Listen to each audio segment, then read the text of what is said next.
ডিম একালি, এরপরে চিনি, এরপরে দুধ, তারপরে রসুন, তারপরে কাঁচামরিচ, তারপরে খাসা ধনিয়া পাতা,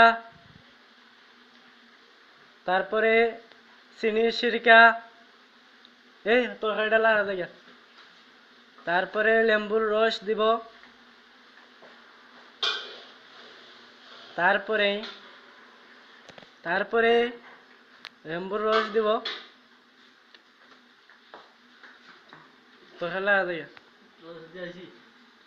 হ্যাঁ, খুব সুন্দর, চালিয়ে যাও। তারপরে ব্লেন্ডার দিয়ে তেল দেব, সয়াবিন তেল,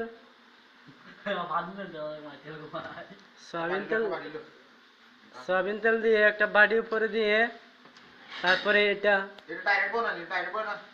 হয়, তারপরে এটা ব্লেন্ডার করা হবে, তারপরে এটা খুব সুন্দর হয়ে সাদা হয়ে বাড়ে আসবে। বন্ধ হোক ওগুলা উপরে।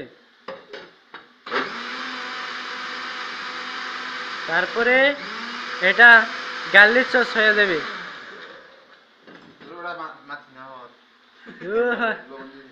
এরপরে লবণ দেওয়া হবে।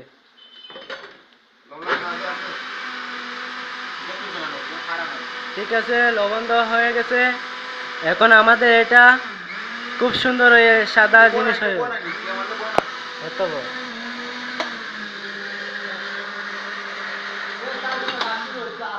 তারপরে খুব সুন্দর হয়ে টেস্ট করা লাগবে, লবণ হবে কি না হবে। তারপরে আমাকে দেখবা, এই যে দেখছো খুব সুন্দর লাগে।